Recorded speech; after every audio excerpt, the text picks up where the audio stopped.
The Emperor has foreseen a new threat rising against him. The Podwans Podcast. Welcome back to another episode of the Podwans Podcast. I'm your host, Luke, joined by my co-host, Hereth. Go on, everybody. And Ryan. What's up?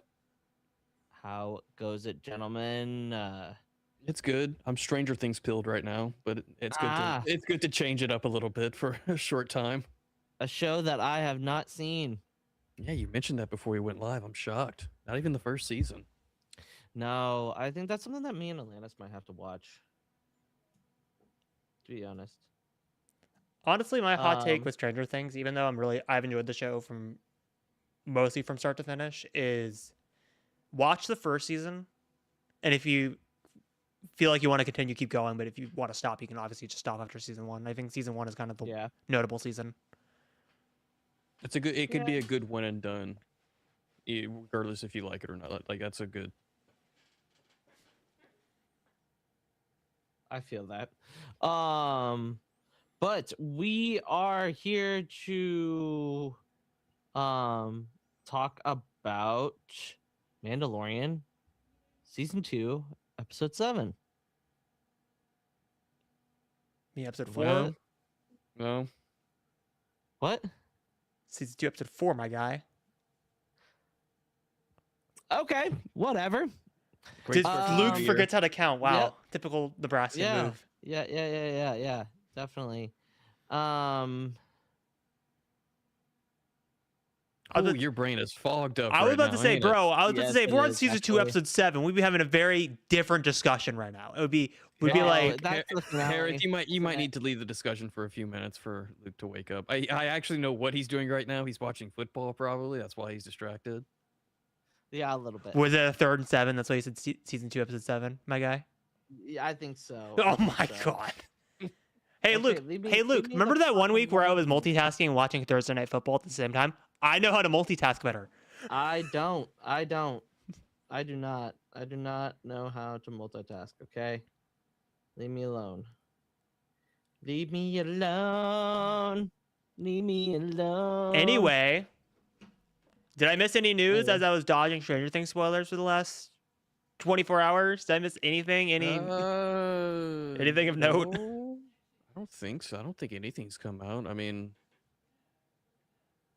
no. Oh yeah. Speaking of which, Disney-wise, Marvel's been doing stuff, but I don't think anything Star Wars has come out. Speaking of which, I actually do want to talk about something because you know how we were talking about, Mando and Grogu's probably gonna have a trailer at the Super Bowl. I don't think so anymore.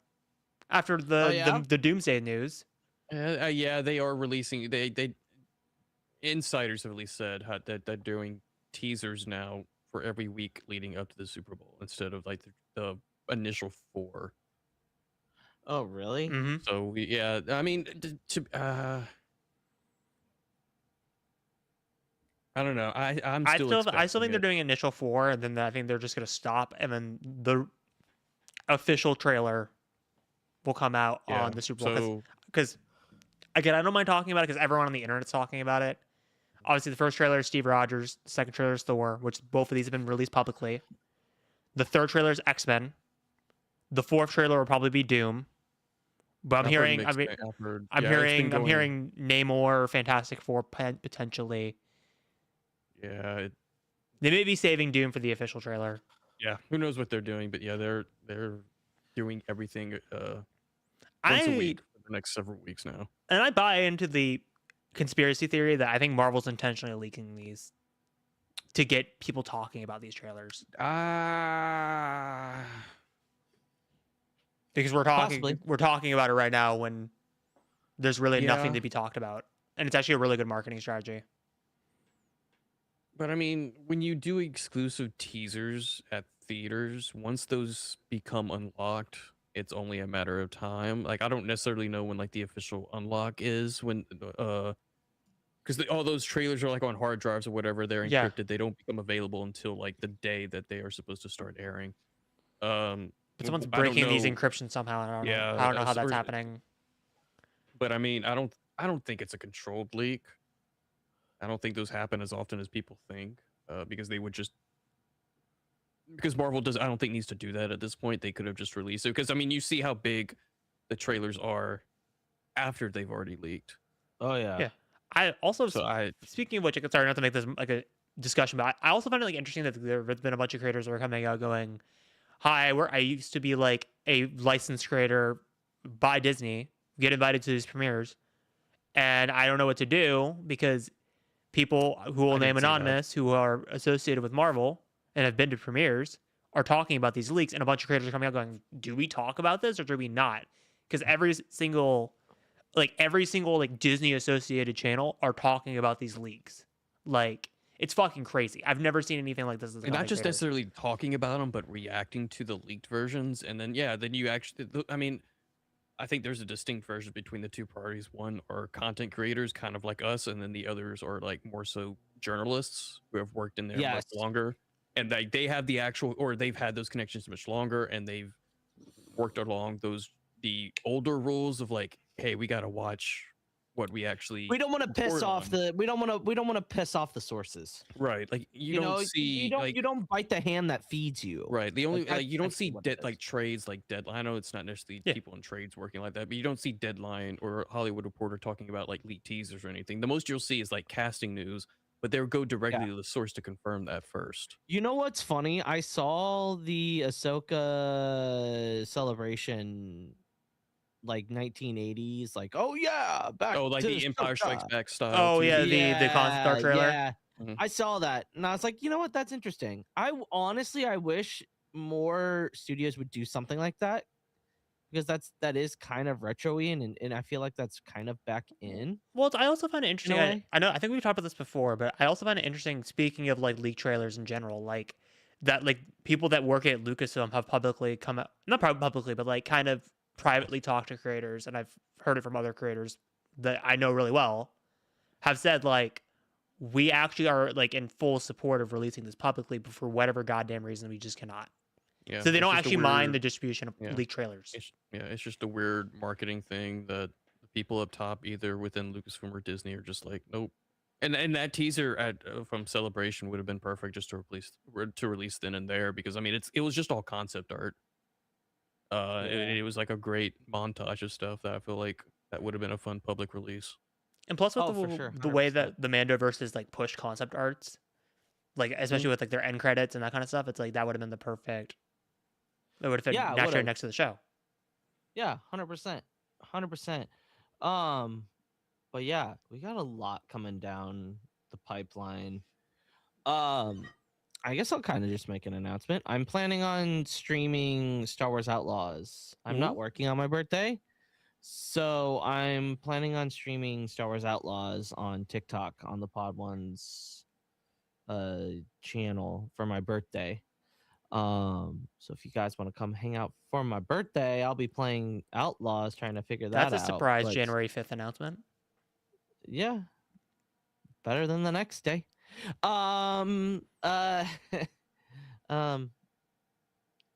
Anyway, so Mando season 2 episode 4, apparently, because I screwed that up.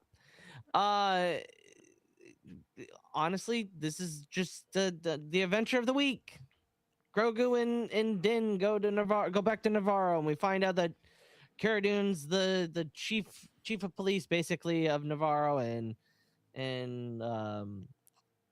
crap, what's his name? I can't remember his name. Grief? Yeah, Grief Karga? Grief Karga is starting to get a big name on the planet. And things are thriving, relatively thriving. And it's like, oh, yay, Navarro is like getting back to a place where it's like not scum and villainy. It's actually really nice. We get some Easter egg drops, the Hydean Way, some other things, the C-3PO lookalike droid. I also find it funny that like teaching- Grief Karga and Cara Dune were like, hey, let's just put Grogu in a school. And then a Yeah, bunch of these they're children are like, hey, what if we just start bullying this fucking random alien baby out of nowhere for literally no reason? Yeah, and the alien baby rightfully, like, obviously he's got a brain of a 50-year-old, is like, yeah, I'm not engaging in this. I just want cookie. Yeah. Give me your snacks. Yeah, give me your snacks. You're gonna bully me. I'm gonna take your school lunch, you motherfucker. Yeah. You called me shorty earlier. Give me your pretzel. Get over here. Give me it now.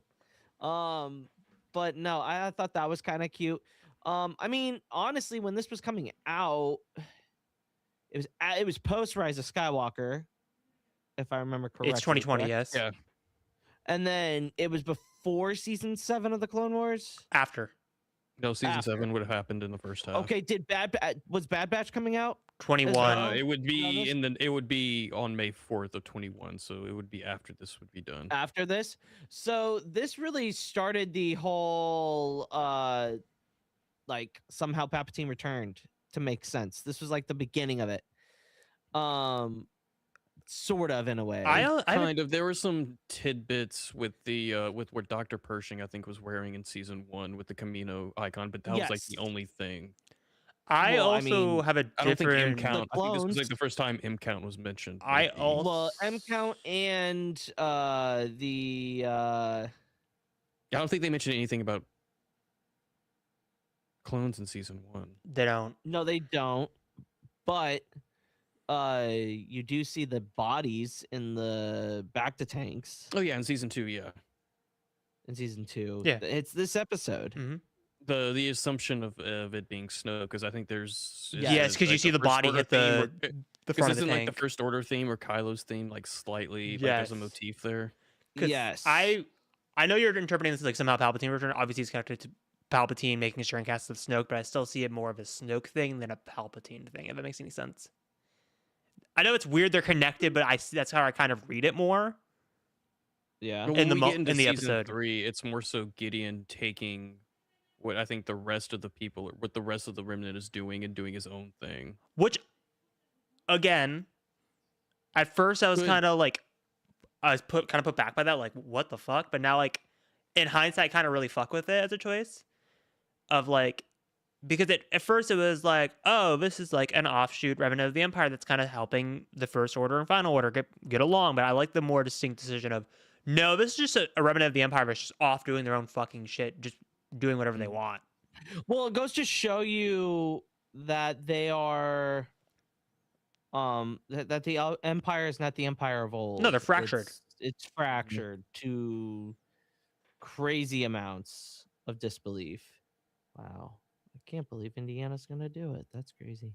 Anyway, sorry about that. But yeah,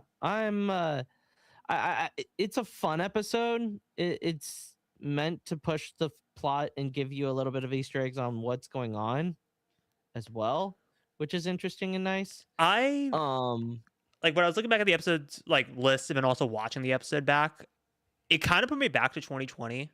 You know how I was like talking about like how episode 2 had a bunch of stupid discourse about how, oh, this is filler. This is filler.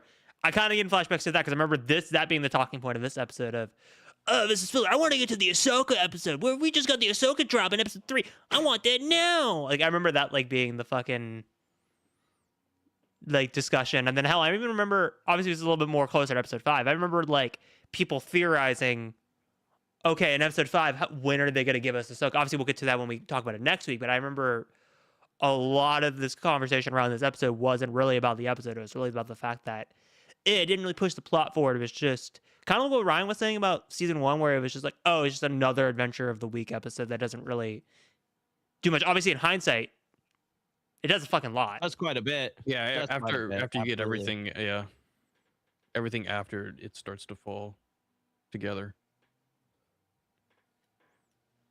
Yeah, because you don't get the fucking season 3 banger of an opener next season. Oh yeah. Mm-hmm. Oh yeah. If you don't get this episode. That's true. Yeah, absolutely. Also, sorry, I'm like hijacking this conversation a little bit. No, go ahead. I will say, hot take, even though it doesn't really matter because she obviously got kicked out of the cast for reasons. This is Gina Carano's like worst acted episode of the entire series, is like by far. I mean, it doesn't really take much. Like, I feel like episode 7 and 8, really strong from her. This episode, I was just kind of, it looked like she was just kind of reading the lines and not really adding much to the script. That's kind of the impression I got on Rewatch. There was It's like even kind of it was go ahead. very monotone. Is the way I kind of read It's it. it's funny when you like mention it like that because like a lot of people assumed her introduction as a marshal, and then a few weeks later we get the announcement of Rangers of the New Republic. People assumed that this was setting her up for a spinoff, and that was the spinoff. Yeah, and then So they had to pivot to Din being the Ranger in the New but Republic. literally like weeks after the spinoff is announced is when everything starts to hit the fan with her. So Yeah, she's kind of the worst, guys. Not even gonna lie. Not even gonna lie. This episode, it's pretty good. It's not one of my favorites. I still but again, stand on about what the title is. This is like one of the most forgettable episodes, probably of the entire series. I'm just gonna keep it 100% honest. Like I remember scenes from this episode, like Grogu messing with the wires, Grogu in class, yes, Snoke, and that's it. If you told me like what episode does all that happen in, I would have been like, I don't fucking remember. Yeah, because we made the jokes before we went live, and because when you reminded us about the stream tonight, we're like, wait, is this the Ahsoka episode? No, that's not episode 4. Wait, what is episode 4? Yeah, and which is unfortunate because it's not necessarily a bad episode. Like it's not. It's just like it is a like lesser memorable adventure of the week, and you just remember it for like the gifs and the memes. yeah, 100%, 100%. Yeah, I think it's one of the it's not. I don't know. I think it's an interesting. I think it's an okay episode. It's not like the greatest thing that's come out of Mando. I mean, going into season 2, I honestly thought on rewatch that my opinions would mostly stay the same. I thought like my least favorite episode of season 2 was episode 2 on initial watch. I think it's flipped. It's episode 4. It's this. It's definitely this. Because at least episode 2, like it's memorable. Like, oh yeah, it's the ice cave. It's the spiders. It's the New Republic for get reintroduced for the first time. Like there's things you could like recall. Obviously, I'm recalling stuff from episode 4, but like I couldn't pinpoint where in the season did all that happen. Is the issue. And I have a pretty damn good memory of Mando. Like stuff. Yeah. Because like I feel like the only seasons that I've rewatched before the podcast was season 1. Season 2 and season 3 I watched once and just didn't really watch again. I throw Mando as like a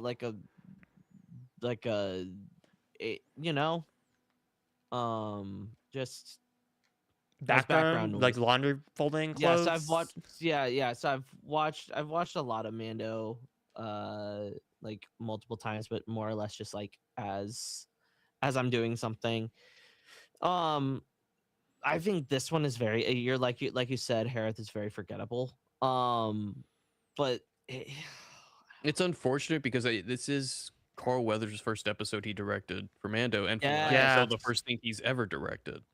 Yes, it was 100%. The next one being the only other thing that he directed was the Foundling in season 3. And I will say, all that, like all my complaints put to the side, I honestly think Carl Weathers for his first directorial debut, he does a good job. Obviously, I have nitpicks with like Gina Carano's acting and that kind of stuff, but like you remove all of that to his side, he did pretty damn good job. Like, I mean, with the amount of action set pieces that are in this episode, he had a lot to fucking work with. Plus, we're forgetting a very major point of contention that isn't in the episode anymore. The greatest Mandalorian mistake. I literally just saw it on the Wikipedia article. Watch guy. Yes, my favorite person in Mando. Well, you call him Watch guy. I think people know him as Jeans guy. Do you not remember Jeans and Watch guy? Hold on. You don't remember Jeans guy, Luke? It was they edited it out like within a week or two or so. Hold on. Really? Dude, do you not remember people at Celebration cosplaying him? No. Like Celebration 22 was fucking great. I don't remember any of this. Hold on, It's like the most popular behind the scenes cosplay. I don't like using that website. In the Star Wars community. Hold on. Why are you? Maybe next to like the Jar Jar like green screen hat or like the Qui-Gon Jinn umbrella. This is pretty high. Yes. Oh, yeah. Watch guy. You see that? Oh, I do remember that. Yeah, like they took that out like pretty fast. Not relatively fast, like a couple of weeks maybe. Because let me see, does the Wikipedia article say that? Disney digitally removed it from the episode in less than a week. Yeah, because I remember that being a very popular cosplay in Anaheim that year. There were a bunch of jeans guys. You know, it's funny you mentioned that. I mean, this isn't a Stranger Things finale spoiler, but in Volume 2, did you see the Under Armour game? I missed that entirely. Oh yeah, because Holly has like Under when Armour, Holly comes out of the isn't founded for like another decade, but Netflix has since removed that.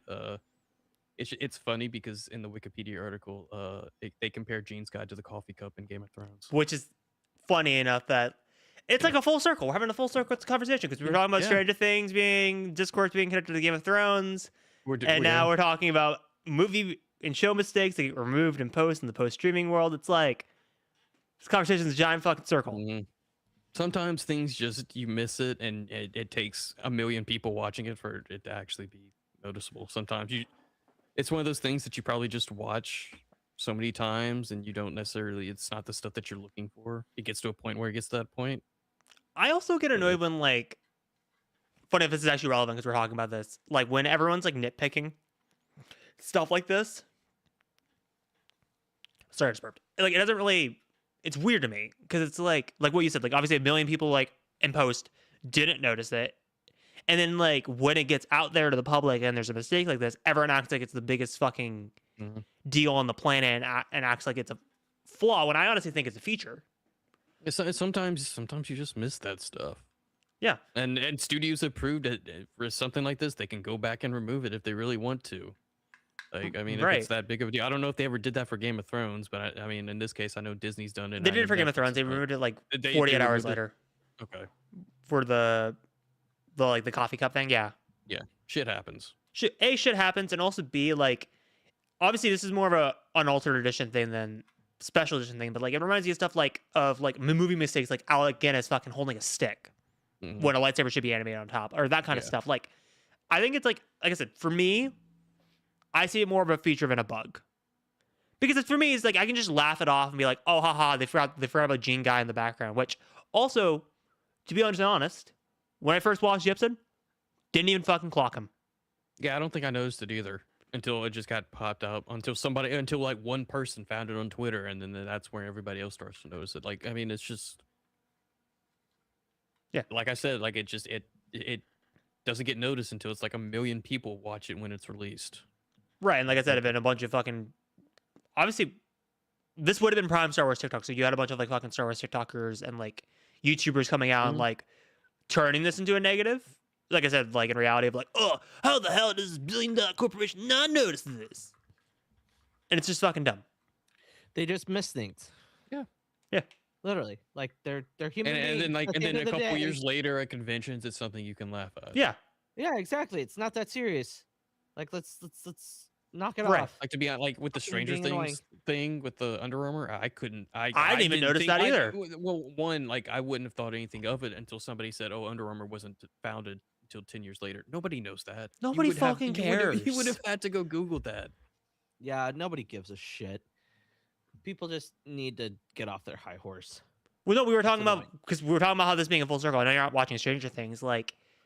We referenced the thing that referenced to this episode was the Game of Thrones coffee cup in season 8. Yeah, they referenced the coffee cup in the Wikipedia article for the episode. That's hilarious. Guy. Oh, that's great. Yeah, that's right. Yeah, because that was 2019. Yeah, that was season 8. That's pretty crazy. That is wild. Actually, I forgot about that. I will say one of the other things I enjoy about this episode is the fact that they brought back the Din's Bounty from the first episode, and like that actually added an interesting dynamic back into this episode. Like the whole like jokes about like carbon freezing and like still affecting him, and like he's like, bro, I can't even see out of my left eye. And you know, like the whole coughing thing where like you can see like carbon smoke just coming out of his like neck and like nostrils. It's like little details like that are awesome, especially like because like in Return of the Jedi, like when Han gets fucking carbon sickness, they kind of speed past the initial, like he's blind for like Jabba's palace, and then they just kind of move on. Clone Wars is even worse. Like, what are they blind for one scene, and then they move on like nothing happens. Yeah. Like, oh Yeah. yeah, because you have the line of like, your seeing might be fucking old, but I can hear you, Ahsoka, and then you have that whole conversation about carbon sickness. Speaking of the his bounty, the Mithril still doesn't have a name. No his species, but he still doesn't have an actual name, which is wild, especially after this episode where he's like such a big character in this episode. Well, I also love like the way that like incredible. Grief Karga is like fucking with him the entire episode of like, all right, you drive us to the front. Put you in carbon. No, I'll drive. If you drive us to the front, I'll take 100 years off of your like bounty. And he's like, okay, but what if I don't drive you to the front?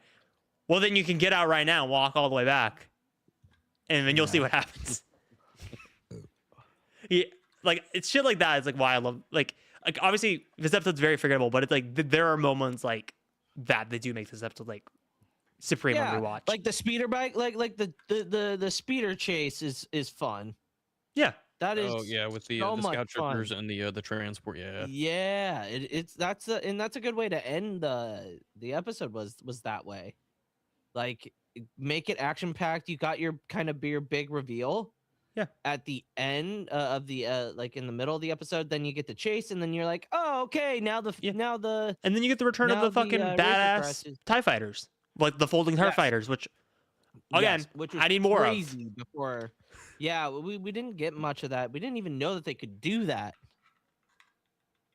until canon came around. Well, not even just until canon came around. No, this was like established not until 2019. That's like 6 years of material where we don't fucking see it. Because hell, in The Force Awakens, we don't even fucking see it. Yeah. Yeah, it's crazy.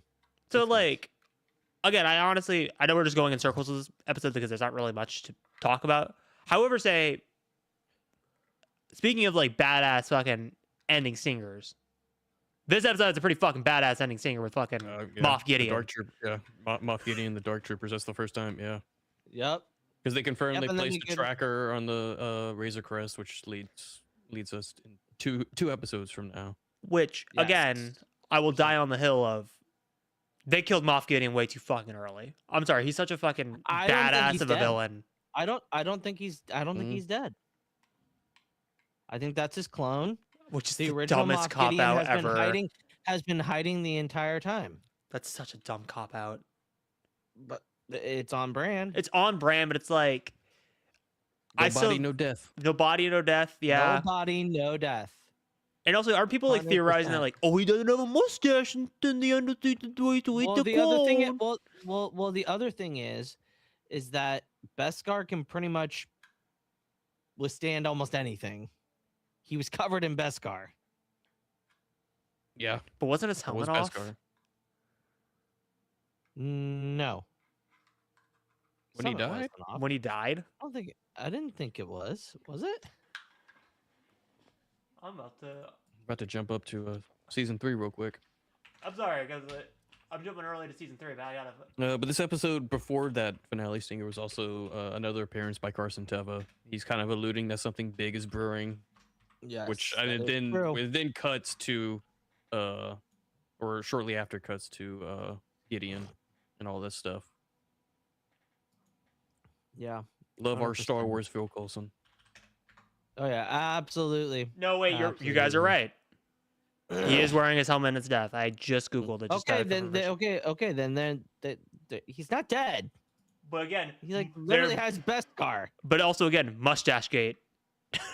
Anyway, is there anything else that really goes on in this episode that's worth like talking about? Is there any news? There's nothing that's come up in the news. I mean, it's a new year.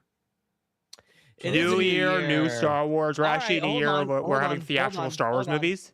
Hold on. Boom! Crazy. Okay. Hold on. What are we most excited for, content-wise, for Star Wars for 2026? I can tell you right now, Ahsoka season 2 probably. I would say Ahsoka season 2 if it ends up coming out this year. It will end up. I think it will end up coming out this year. I think they've put too much into it. I'm obviously I am excited for a new movie, but after the Game Awards, I am excited for Galactic Racer. I'm excited for a new multiplayer Star Wars game, Yes, even if that might be short-lived with how active it might end up being. Who knows what happens after a few weeks of release? Based off of Squadrons, I fear but, it's gonna be Squadrons 2.0.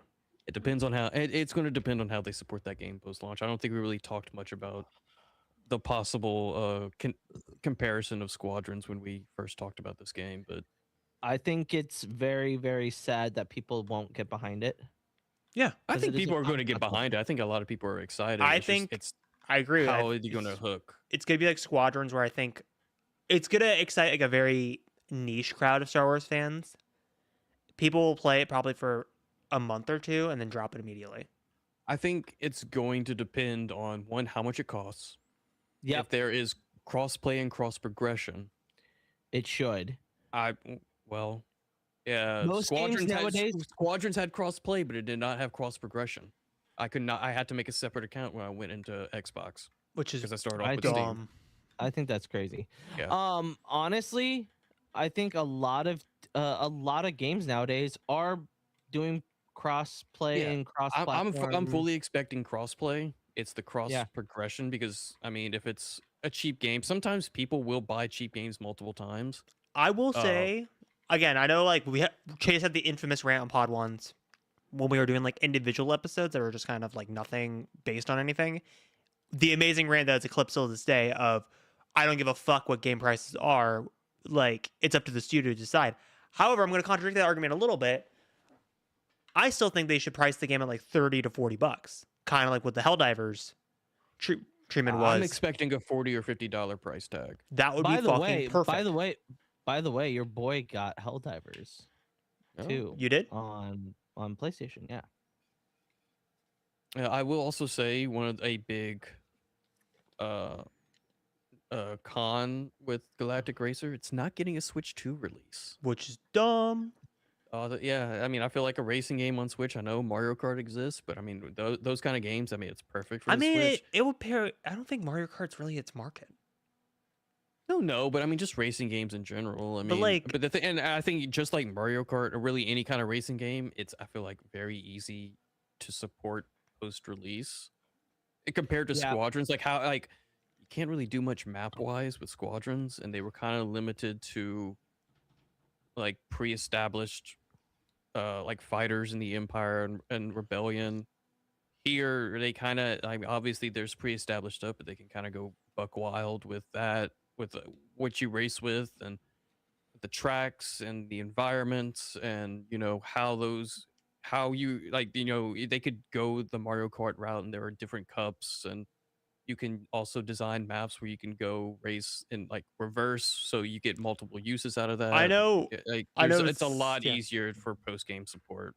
I know this is a dumb comparison, but like I honestly see if we are putting it on a Nintendo platform, it's like the equivalent of like F-Zero versus Mario Kart. They're not really comparable. Both are racing games, but they're very fucking different racing games. But I will say, I think how Mario Kart's content is laid out is like, they should copy the fuck out of that. With like the cups and online support, and it's like online is basically just doing tournaments and just racking up points. Well, not even just you're just in a constant session. Yeah, not even just the constant session type model. I honestly think they should do the Mario Kart model of every like year or so, every 6 months, you release new maps. Yeah, new playable characters. You have a new vehicles. Worth of maps. Yeah, just keep constantly adding shit to the game. Star Wars has 100%. So many fucking maps you could do. Mm-hmm. You can do so many goddamn things with like you can remake stuff from Episode 1 Racer. Yes, there's a Tatooine map like that. Yeah, I know it's probably gonna be in the game already, but like stuff like that. You can even fucking do weird shit like you're racing on Geonosis, you're racing on Kessel. People be like, "What the fuck?" Like you could do really weird shit. Umbara would be crazy. Umbara would be nuts. Yeah. I think part of like if it does have like a campaign or a story to it, you have to go to each section and you have to take over, kind of like how you do Pokemon a little bit. Like you battle the trainer, and then you become that, like you get like a badge or something for taking over that territory or whatever. I think that might be something that It would could look probably be into as like well. a progression through like 50cc, 100cc, 150cc, because we see speeder Yeah. bikes and speeder or like and it.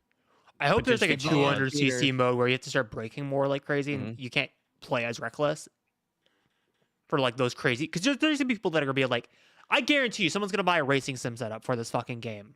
I bet you, probably. heart of a cash, they're gonna fucking have a full on racing sim setup Probably. with like full on pedals and the wheels and like a giant monitor just to fucking immerse themselves in it. 100%. 100%. I think it's going to be very, very interesting. I also think like going back to we're gonna single out racer for a little bit. We named a bunch of prequel maps, but if you had to go like era by era, like prequels, originals, sequels, what would you pick from each era? How many do we get? Like How many do we get? Max 3? max 3. Prequel, I would do Tatooine, obviously.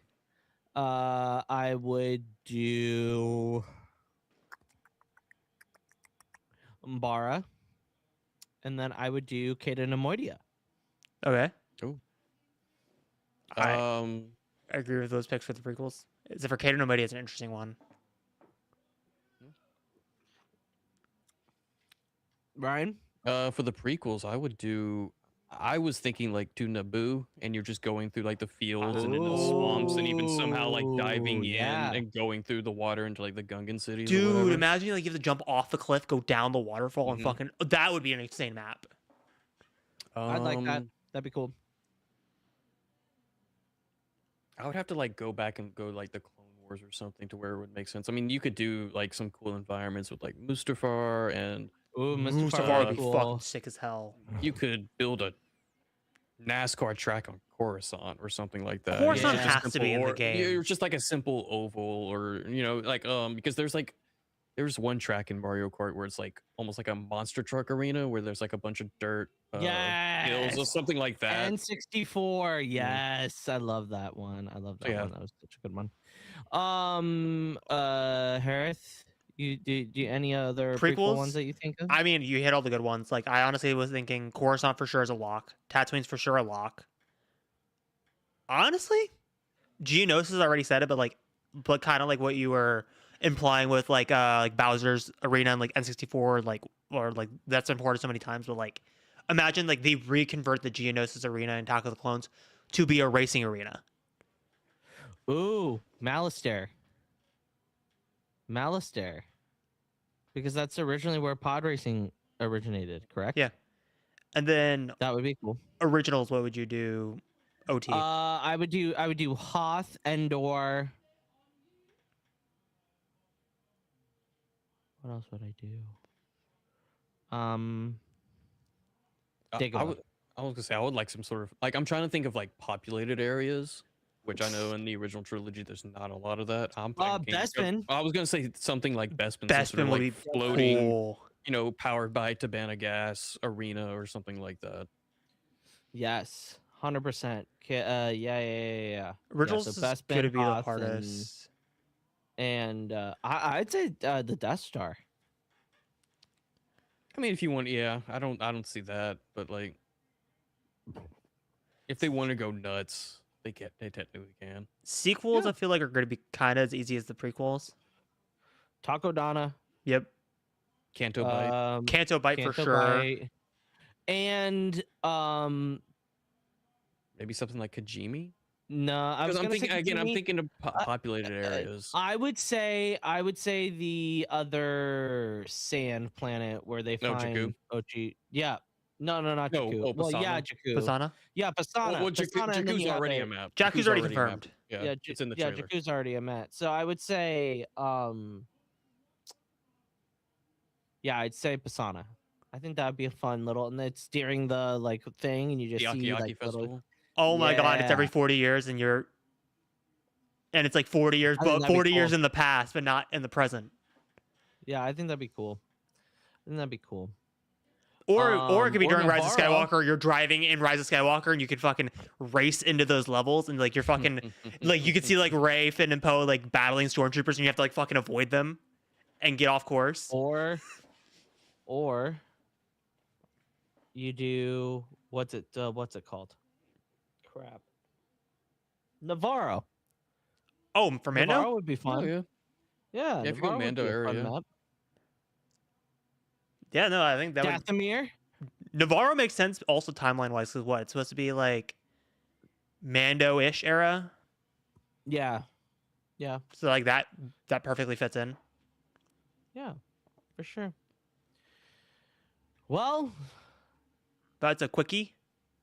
yeah. Pod one's quickie over here. Yeah. Jeez. There's not much to really go over. Yeah. So next week we will be talking about We're doing a double. we will be talking about the Ahsoka episode and also the Boba Fett episode as well. So that will be a little bit of a longer episode. We'll kind of get back to normal. I mean, the next 3 episodes are going to be longer episodes because you got Oh, the yeah, double header 100%. of Ahsoka and Boba because we combined that because there's literally no reason to talk about Boba by itself. It would be honestly shorter than this episode. Yeah, And 100%. and then you got episode 7, which is fucking peak, and then you got the finale, which is also fucking peak. So we got like 3 long episodes back to back to back. Yep, 100%, 100%. Ryan, See? Yes. where can the good people follow you on the social medias? You can find me at RyanPW over on TikTok and Twitter, and also every Tuesday on the Gridiron Guys talking college and professional football. Hereth, where can good people follow you on the social medias? The good people can follow me at Hereth Productions on TikTok, Instagram, and Threads. And as Ryan already mentioned, you can follow us at the Gridiron Guys to watch me crash out over the Bucks on a weekly basis. And of course, you can find me here on the Pod Ones podcast every Thursday night. Luke, where can they find you? You can find me at the Jedi Master Eggs on all social medias. You can also follow me at you can follow us at the Pod Ones. Ryan, when are we gonna do trivia? Man, who knows? That's an off-air discussion. We got time. Could be something that we could look into sooner rather than later. If we can find a third. Or we just lock Char in a room and be like, all right, here we go. I mean, you could do that. I mean, shit. Yeah, that's kind of what I'm thinking. You can follow me. You can follow us at the Gridiron Guys as well if you like our sports content. If this is your first time coming across our content, thank you so much for watching. Like, comment, and subscribe. That helps us immensely in the algorithm. But we will see you guys next Thursday to talk about more Mando. But we'll see you next week. And the Force be with you always. This is the way. Bye.